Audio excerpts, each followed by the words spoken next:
All Is right, that Derek. What weird shit did you get us involved now? Yeah, so I didn't even know that this dropped until somebody on Twitter told me, which is kind of embarrassing because I've loved this band for like 5 years. Nothing But Thieves have dropped their newest album, Dead Club City.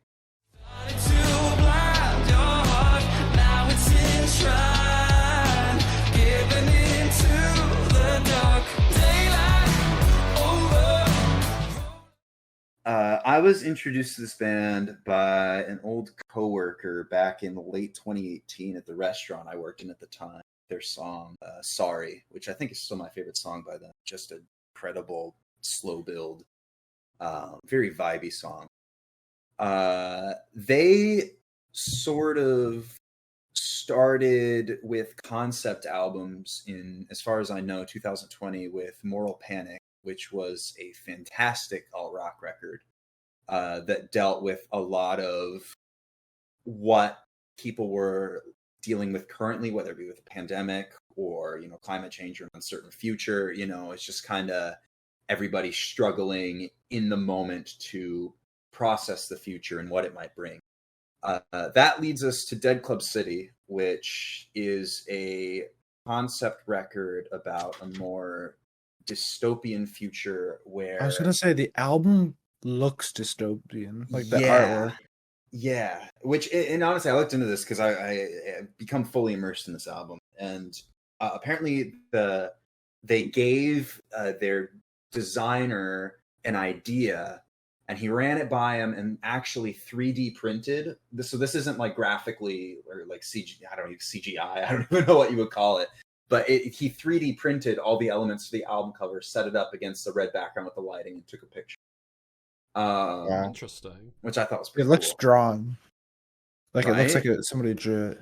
It's cool. I don't know if it's an after effect that they did in Photoshop or what, but like the set and everything itself was 3D printed and put on a flat surface, which I wouldn't have ever thought, but it's pretty cool if they did that. So this is a concept album about a dystopian future where pretty much everybody else in the world is fucking screwed, and then you've got this dead club city that everybody's trying to work towards, that's hailed as almost a religious experience where you can come here and your life will be okay, your dreams will come true, but it's this very competitive, cream of the crop, best of the best. Everybody's out for their own self-interest to try and stay here because everywhere else is fucking horrible.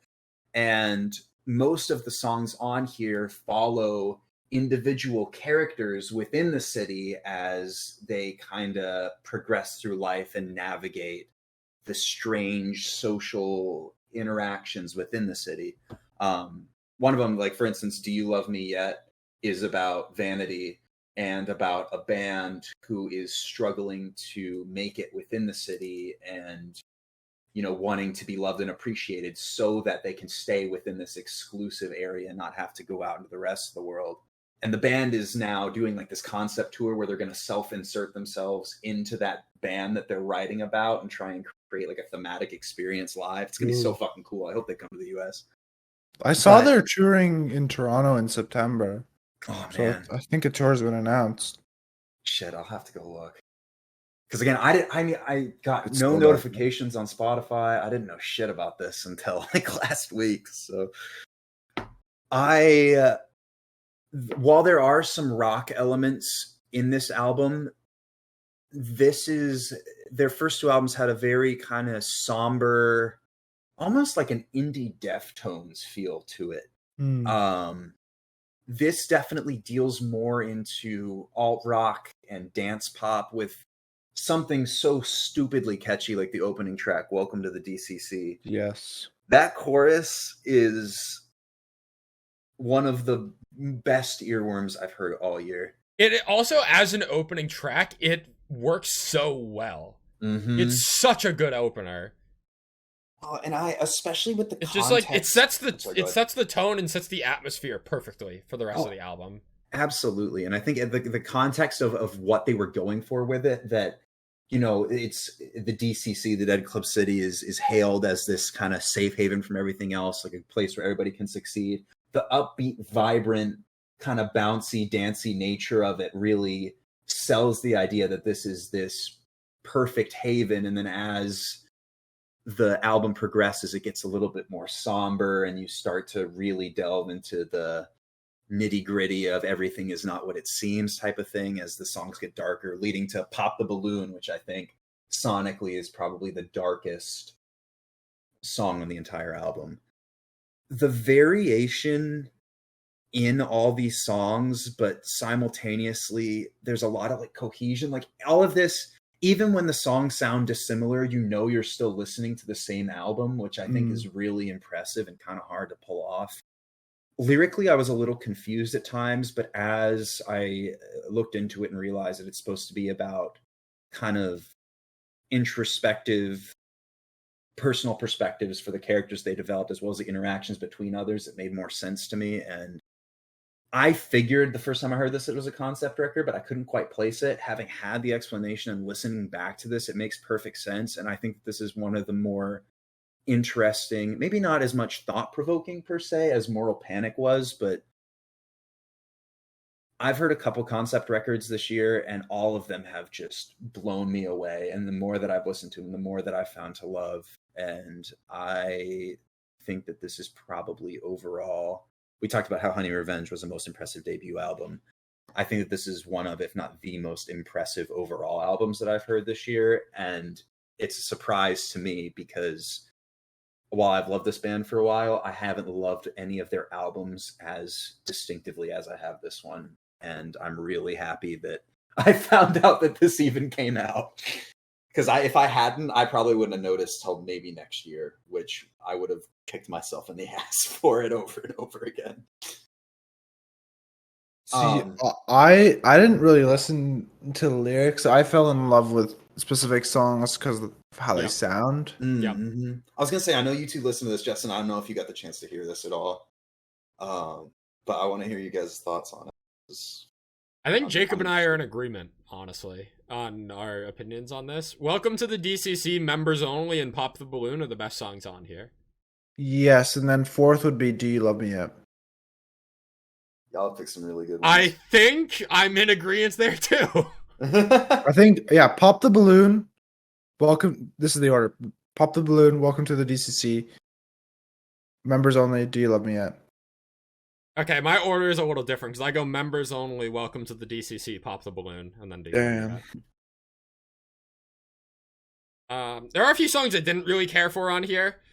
Green Eyes, Sienna, and Talking to Myself in particular weren't doing much for me. And Keeping You Around is the other one. I really enjoyed enjoyed the lyricism in Green Eyes. Mm-hmm. I guess I only listened to the album full through once, and sonically it just left me kind of bored, so I didn't really give it a fair shot. Yeah, that's fair. I could tell early on it was one of those slower album songs, and I was kind of just disinterested before I even got the chance to hear the story that it's trying to convey. I also think that Green Eyes sounds like the Beatles. It does. Maybe because they're both British. I don't know.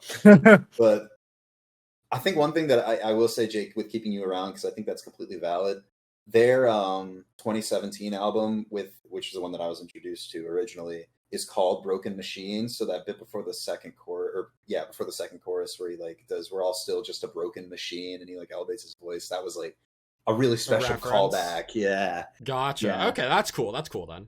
But without the context, yeah, absolutely. Yeah. I think that to me, I mean, I enjoy the song in and of itself, but that part especially, a lot of individual moments like that on this album that really, really gravitated towards.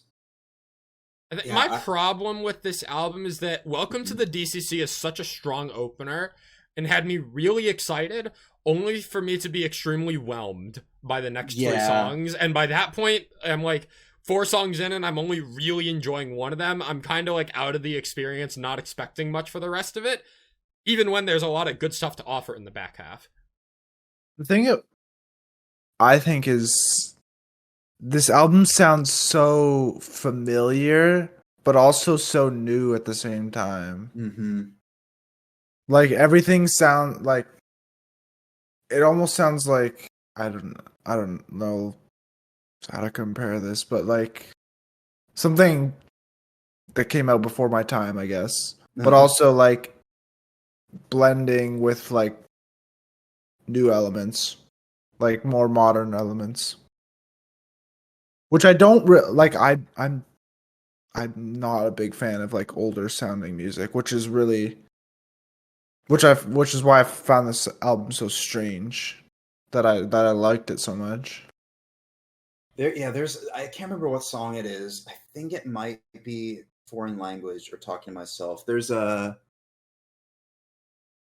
synth something in there that reminds me of a very specific song from the 80s, and I haven't been able to pull it out, but I don't know. Yeah, I would definitely recommend Moral Panic to y'all.